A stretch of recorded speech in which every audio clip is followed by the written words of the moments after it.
श्री कृष्ण कहते हैं कि आप दुनिया में उलझकर अपने सपने भूल जाओ और दुनिया आपको परेशान करेगी। आपसे कहेगी कि तू कुछ नहीं कर पाएगा, आपको गिराने की कोशिश करेगी, आपसे जलेगी, आपको भटकाने की कोशिश करेगी। आपके एक बार के छोटे से असफलता को बहुत बड़ा बना के आपको चिढ़ाएगी। आप उन पर ध्यान दोगे तो आप कुछ नहीं कर पाओगे। उन्हें नजरअंदाज करना सीखो और खुद पर विश्वास करना सीखो। आपकी मेहनत किसी ना किसी जगह जरूर दिखेगी। बस आप थोड़ा सा सब्र रखो। आप खुद पर विश्वास रखोगे तो आप खुद उम्मीदों पर तो खड़े उतरोगे ही, बल्कि आप उनसे भी बेहतर कर दिखाओगे।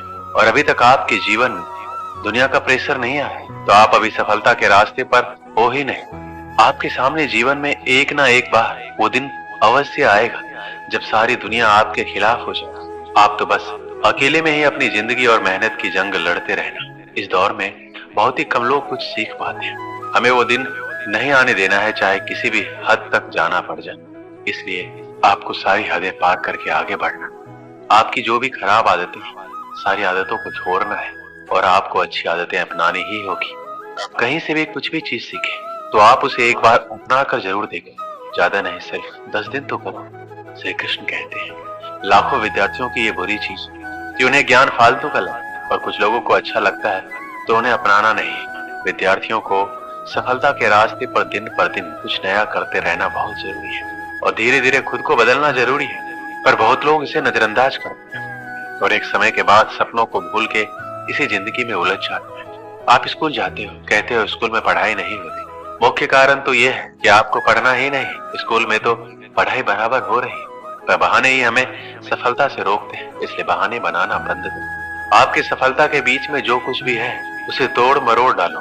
उसे जैसे भी हो जल्दी छोड़ो। घर की प्रॉब्लम है, घर की जिम्मेदारी है, पढ़ने के इरादे से बाहर चले जाओ, वहां मेहनत करो। आपके रास्ते में जो भी समस्या है उसका समाधान जल्दी ही ढूंढो, क्योंकि आपके ही समाधान आपकी आने वाली जिंदगी बदल कर रख देगी। फैसला आप करेंगे, आपके फैसले पर ही दुनिया टिकी है। दुनिया का क्या आज आपके खिलाफ है, लेकिन जब आपको सफलता मिल जाएगी तो सारी दुनिया आपके साथ हो जाएगी। दुनिया हमेशा अपने फैसले बदलते रहेगी। सिर्फ ये याद रखना है, कहीं आपके माता पिता का एक फैसला आपको कुछ ना कर पाने की वजह ना दे। इसलिए आज अपने समय को बिल्कुल बर्बाद मत करो। कल समय भी आपका होगा, दिन भी आपका होगा। सिर्फ बस आज मेहनत कर लीजिए। कल सारी मुश्किलों का समाधान आपके पास हो। आज आपको जितना रास्ता दिख रहा है उतना आप पहले तय कीजिए। उसके आगे का रास्ता वहां पहुंचने के बाद दिख जाएगा। खुद से जिद करो कि तुम अपने खुद को जीने का तरीका ही बदल डालो। आज तुम करोगे तो कल तुम्हें ही फायदा होगा। श्री कृष्ण ने कहा था, सफलता एक अविचल आदर्श जिसका पाठ आपको विफलता से सीखना होगा।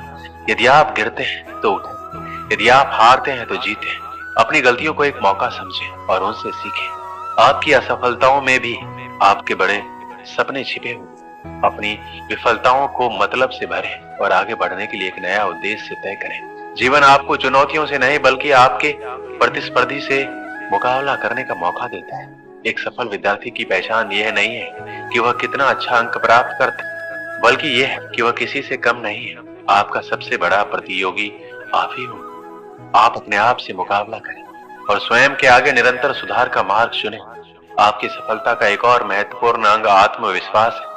आपको खुद में विश्वास होना चाहिए कि आप किसी भी लक्ष्य को प्राप्त कर सकते हैं। स्वयं को कमजोर मत समझें, बल्कि अपनी शक्ति को पहचानें और उसे बढ़ावा दें।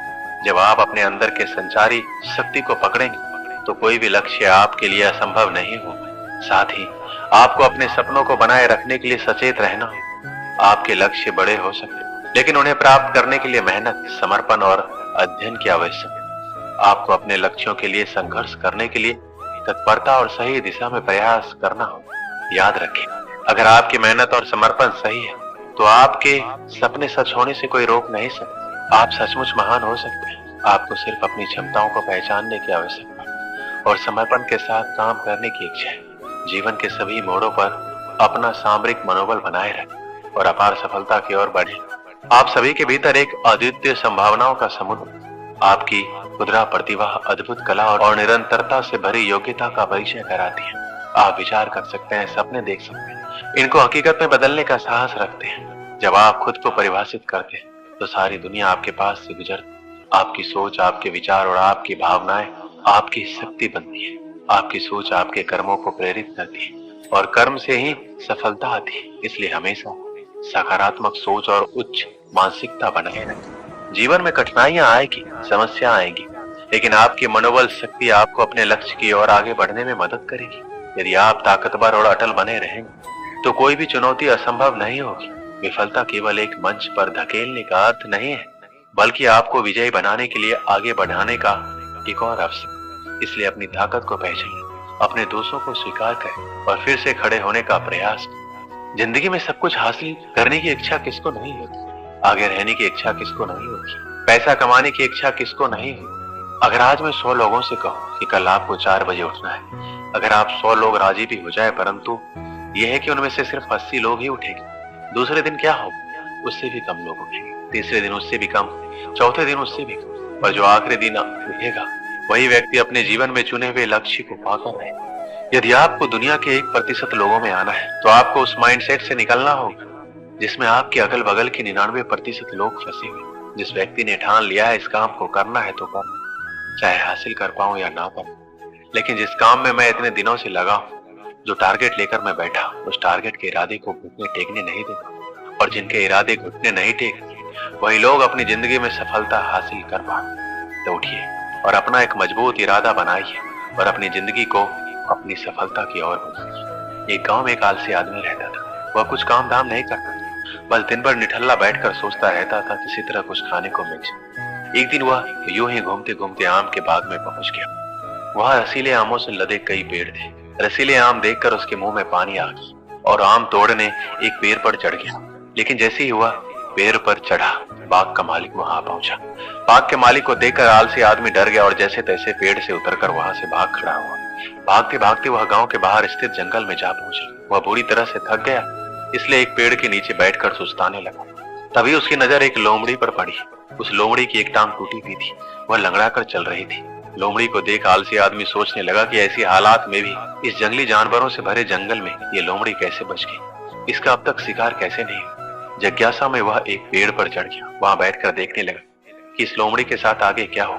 कुछ ही पल बीते थे, पूरा जंगल शेर की दहाड़ से गूंज उठा, जिसे सुनकर सारे जानवर इधर उधर भागने लगे। लेकिन लोमड़ी अपनी टूटी टांग के साथ भाग नहीं सकती थी, वह वहीं खड़ी रही। शेर लोमड़ी के पास आने लगा। आलसी आदमी ने सोचा कि अब शेर लोमड़ी को मार कर खा जाएगा, लेकिन आगे जो हुआ वो कुछ अजीब था। शेर लोमड़ी के पास पहुंचकर खड़ा हो गया। उसके मुंह में मांस का एक टुकड़ा था, जिसे उसने लोमड़ी के सामने गिरा दिया। लोमड़ी बड़े आसानी से मांस के उस टुकड़े को खाने लगी। थोड़ी देर बाद शेर वहां से चला गया। यह घटना देखकर आलसी आदमी सोचने लगा, भगवान सच में सर्वेश्वर है। उसने धरती के समस्त प्राणियों के लिए, चाहे वो जानवर हो या इंसान, खाने पीने का प्रबंध कर। वो अपने घर लौट आया। घर आकर 2-3 दिन तक बिस्तर पर लेटकर प्रतीक्षा करने लगा। जैसे भगवान ने शेर के द्वारा लोमड़ी के लिए भोजन भिजवाया था, वैसे ही उसके लिए भी कोई न कोई खाने पीने का सामान ले आए। लेकिन ऐसा कुछ नहीं हुआ। भूख से उसकी हालात खराब होने लगी। आखिरकार उसे घर से बाहर निकलना ही पड़ा। घर के बाहर उसे एक पेड़ के नीचे बैठे हुए बाबा दिखाई पड़े। वह उनके पास गया और जंगल का सारा वृतांत सुनाते हुए बोला, बाबा जी, भगवान मेरे साथ ऐसा क्यों कर? उनके पास जानवरों के लिए भोजन का प्रबंध है, लेकिन इंसानों के लिए नहीं। बाबा जी ने उत्तर दिया, बेटा ऐसी बात नहीं है। भगवान के पास सारे प्रबंध, दूसरों के लिए भी, तुम्हारे लिए। लेकिन बात यह है कि वो तुम्हें लोमड़ी नहीं शेर बनाना चाहते हैं। दोस्तों, इस कहानी से क्या सीख मिली? हम सबके भीतर क्षमताओं का असीम भंडार, बस अपनी अज्ञानता वश हम उन्हें पहचान नहीं पाते और स्वयं को कामचोर समझकर दूसरों की सहायता का प्रतीक्षा करते हैं। स्वयं की क्षमता पहचानिए, दूसरों की सहायता का प्रतीक्षा मत कीजिए। इतने सक्षम बनिए कि आप दूसरों की सहायता कर सकें। दोस्तों, इस वीडियो में बस इतना है। मिलते हैं अगली वीडियो में। अपना ख्याल रखिएगा। जय श्री कृष्ण।